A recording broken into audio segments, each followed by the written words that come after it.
মানুষদের জন্য শুধুমাত্র ঢাকা ইউনিভার্সিটির টিএসসিতেই সংগ্রহ হয়েছে 1,26,00,000 টাকা। বন্ধুরা, এটা তো শুধুমাত্র টাকার পরিমাণ। সত্যি বলছি, টিএসসিতে না আসলে আমি কল্পনাও করতে পারতাম না যে এখানে ত্রাণ পৌঁছাতে মানুষের ঢল নেমেছে, যে যেভাবে পারছে সাহায্যের জন্য এগিয়ে আসছে। রিকশাওয়ালা মামা থেকে শুরু করে ভিক্ষুক, বেসরকারি সরকারি চাকরিজীবী মানুষ, এমনকি ছোট ছোট বাচ্চারাও তাদের জমানো টাকা পুরোটাই দিয়ে সাহায্যের হাত বাড়িয়ে দিচ্ছে। শুধুমাত্র টাকা নয়, বিভিন্ন ধরনের শুকনা খাবার, বিশুদ্ধ পানি, স্যালাইন এবং ব্যবহৃত ভালো কাপড়ও কিন্তু মানুষ দিয়ে যাচ্ছে। এ যেন এক অপ্রতিরোধ্য বাংলাদেশ, যা মানুষ দেখেনি আগে। এমনকি ছোট ছোট বাচ্চারাও তাদের অল্প করে জমানো টাকাটুকু ব্যাংক সহ দিয়ে যাচ্ছে।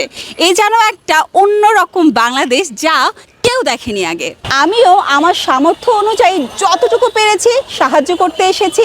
আর আমি শুধু এতটুকুই বলবো যে আপনাদের যতটুকু সামর্থ্য আছে তা নিয়ে চলে আসুন সাহায্যের হাত বাড়ানোর জন্য। আর আরেকটি কথা না বললেই নয়, আবেগের বশে প্লিজ কেউ ফেনীতে যাবেন না, কারণ ওখানকার পরিস্থিতি আসলেই অনেক খারাপ। যারা উদ্ধার কাজে অলরেডি গিয়েছে তাদের টাকা বা ত্রাণ দিয়ে সাহায্য করুন, অথবা বিশ্বস্ত যে সংস্থাগুলো আছে যারা বন্যায় ক্ষতিগ্রস্ত মানুষদের সাহায্যের জন্য ত্রাণ নিচ্ছে এবং টাকা সংগ্রহ করছে তাদের সাহায্য করুন। বন্ধুরা, দেখতে পাচ্ছেন যে এখানে স্টুডেন্টরা কিন্তু একদম লাইন ধরে আছে এবং খাবার এক একজন আরেকজনকে পাস করতেছে।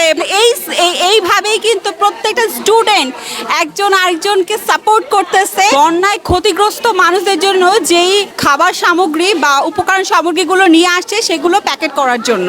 সবশেষে আরেকটি কথা বলবো, ছাত্রছাত্রীরা এত কষ্ট করছে, তাদের এই অবদান ভোলার মতো নয়। তাদেরকে অনেক অনেক ধন্যবাদ। আর আমরা সবাই মিলে কাঁধে কাঁধ মিলিয়ে দেশটাকে যেমন